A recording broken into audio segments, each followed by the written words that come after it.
আমাদের সালাউদ্দিন মানে বিএনপির সালাউদ্দিন, কনস্টিটিউশনাল বিশেষজ্ঞ সালাউদ্দিন মেতে উঠেছেন চকরিয়ায়, ইউজ মিটিং মিছিল করে বেড়াইতেছেন, ইলেকশনে জমাইতেছেন। সেইটা জমাইতে গিয়া কালকে একটা মজার বক্তব্য দিয়েছেন আপনি। হাসিনারে হেভি গালাইছেন, গালানো ঠিক আছে, ইলেকশনে খারাইছেন, এখন তো আপনারা আমি যে হাসিনা না এটা প্রমাণ করার জন্য তো আপনারা মেলা গালাগালি করতে হবে, সেটা সমস্যা না, বুঝি আমরা। কিন্তু গালাগালটা এমন জায়গায় চলে গেছে মনে হচ্ছে যেন উনি নিজেকে গালি দিতেছেন। হেডলাইনটা শোনেন রিপোর্টিং এর। গণতন্ত্রের মুখোশে বাকশাল কায়েম করেছিলেন শেখ হাসিনা, ছিলেন পাশের দেশের সেবাদাস। পাশের দেশের সেবাদাস, এটা বুঝেন ভালো করে। এটা চকরিয়া উপজেলার এক পথসভায় উনি এই বক্তৃতাটা দিচ্ছেন। পাশের দেশে, এটা মজা না? যে সালাউদ্দিন 9-10 বছর ইন্ডিয়াতে থেকেইছেন রাজারহাটে, তার তো থাকার কথা গুমেন আসামি হিসেবে যেমনটা, তা তো উনি থাকেন নাই। ফলে সম্পর্কটা কেমন ছিল ওনার সাথে ইন্ডিয়ানদের, এবং এসালামের টাকা ওখানে পৌঁছেছিল কিভাবে দেখে বুঝতে পারি না, বুঝাতে কিছু নাই এখানে, সবই পকপকা পরিষ্কার দেখা যাইতেছে। তুমি দেশে এসে এখন পাশের দেশের সেবাদাস হলো শেখ হাসিনা, এইটা একটু বেশি হয়ে গেল না? নিজে নিজে গেলে দিলেন, এটা একটা কারণ। আরেকটা কারণ হতে পারে যে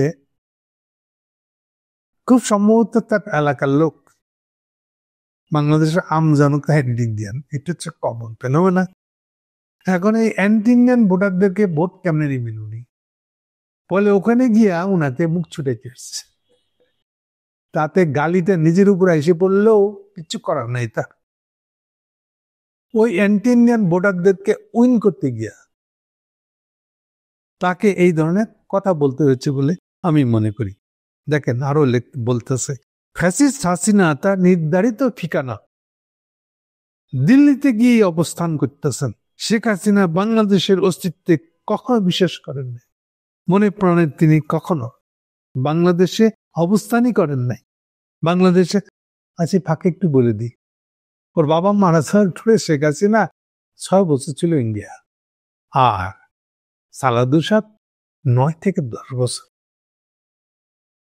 যেমন মজমাটা তো উনি শেখ হাসিনাকে গালি দিতেছেন। শেখ হাসিনা ওটা যুক্তি ছিল যে ও বাবা খুন হয়েছে, ফলে এটা রাজনৈতিক আশ্রয়ের ব্যাপার ছিল, ওখানে যেতে হয়েছে। সালাদুর সাহেব গেছে কিভাবে? ওকে তো অ্যারেঞ্জমেন্ট করে, হাসিনা আর মোদি অ্যারেঞ্জমেন্ট করে তাকে রীতিমতন মাইক্রোবাসে করে নিয়ে গেছে, রাস্তার হোটেলে ভাতও খাওয়াইছে, নিয়ে বর্ডার পার করে রয়ের হাতে তুলে দিয়েছে। রয়ের তত্ত্বাবধানে গল্প বানানোর জন্য উনাকে নিয়ে যে শিলং এর কোথায় সার্কিট হাউস মানে উচ্চ নিশ্চয়ই সরকারি কর্মচারীদের আবাসস্থল যেখানে থাকে, বা ওই শহরের সরকারি অতিথি যারা আসে তারা যেখানে থাকে, ওইটা হলো সার্কিট হাউস। আমাদের ব্রিটিশ আমলের ট্র্যাডিশন হলো সার্কিট হাউস বলতে এইটাই বোঝায়। সো ওই সার্কিট হাউসের এলাকাতে রাস্তার ধারে উনাকে ফেলাই দিয়ে গেছে দেখার জন্য যে উনাকে যেন এখানে পাওয়া গেছে, এটা বন্ধ করা যায়।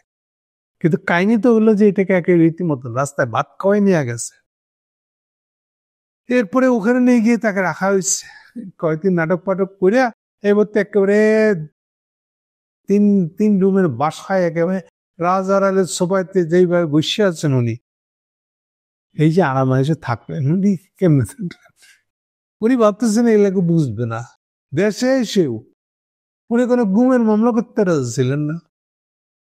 8 মাস চলে গেছে, উনি কখনো আইসিটি কোর্টের ধারে কাছে যান নাই।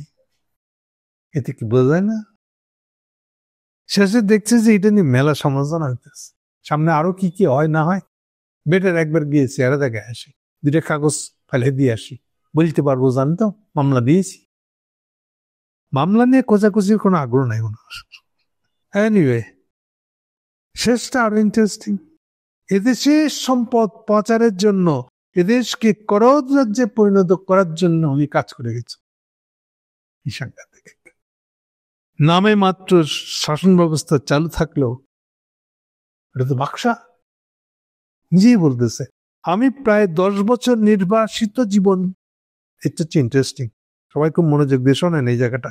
আমি প্রায় 10 বছর নির্বাসিত জীবন কাটাইতে বাধ্য হয়েছে। আচ্ছা, ওনাকে নির্বাসন কে দিছিল? তার মানে উনাকে ইন্ডিয়ায় পাওয়া যায় এরকম কেউ না। হ্যাঁ, কি বলেন? ওনাকে নির্বাসন দিছিল কে? হাসিনা। ওনার ব্যাখ্যাটা কি? নির্বাসন মানে কি? মানে উনি গুমের আসামি না? তাইলে কি বলেন? যে গুমের আসামি সে নিজেকে কেমনে বলে যে আমি নির্বাসিত? কথা কি কিছু বুঝতে পারতেছেন আপনারা? ফ্যাসিস্ট হাসিনা আমাকে হত্যার উদ্দেশ্যে গুম করেছিলেন। আচ্ছা, গুমি যদি করে থাকে তাহলে নির্বাসিত হইলেন কেমনে? তাহলে তো ওটা আপনাকে আদর করছে, অ্যারেঞ্জ করে নিয়ে গেছে। আসলেই তো তাই। কারণ আপনি ধরা পড়ছিলেন, আপনাকে যে বাসা থেকে উদ্ধার করে নিয়ে যাওয়া হয়েছিল ওটা এস আলমের ব্যাংকের একটা বাসা। এমডিরা যেখানে আয়াস করে, এমডি চেয়ারম্যানরা, সেই ধরনের একটা বাসা। সেই বাসা থেকে বাইর করে নিয়ে যাওয়া হয়েছে গাড়িতে করে। আমি তো উড়ে যান নাই। এবার ভোটের বাজারে বলতেছে আপনারা, মানে ভোটাররা, আপনারা রোজা রেখে নামাজ পড়ে দোয়া করেছিলেন বলে আমাকে আল্লাহ বাঁচাচ্ছে। কি মুশকিল! সব ক্রেডিট আল্লাহ, ওনার কোনো ক্রেডিট নেই যে উনি যেরকম পুরো অ্যারেঞ্জ করে উনি গেলেন এসালামকে জড়ায় পাল্টায়। এইটার কোনো স্বীকৃতি উনি আসালামকে প্রকাশ্যে দিতে পারতেছেন না। কি প্রবলেম? এখন এই জন্য উনি এই সমস্ত ক্রেডিট জনগণের নামে ঝেড়ে দিলেন। হাসিনা যদি উনাকে না তুলে দিত তাহলে তো উনি আন্না ঘরে থাকতেন। উনার তো থ্যাঙ্কস দেওয়া উচিত হাসিনাকে, যে হাসিনা উনার জন্য অন্তত শ্রীলঙ্কা এইরকম 20 টাকার মধ্যে 3 রুমের বাসা দিয়েছিল, আরামে থাকতে দিয়েছে। ইন্ডিয়ান জেলে তো থাকতে হয় না তাকে,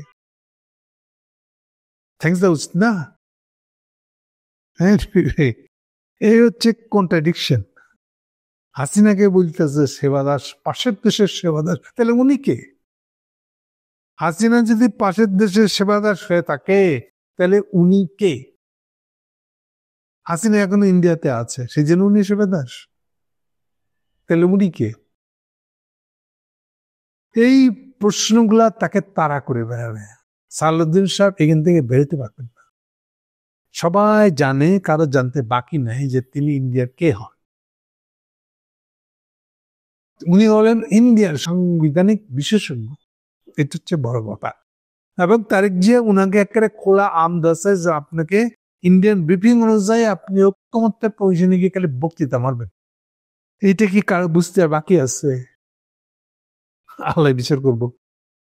ঠিক আছে, পাশের দেশের সেবাদাস হয়ে গেল হাসিনা, আর সালাউদ্দিন হয়ে গেল বীর। Thank you.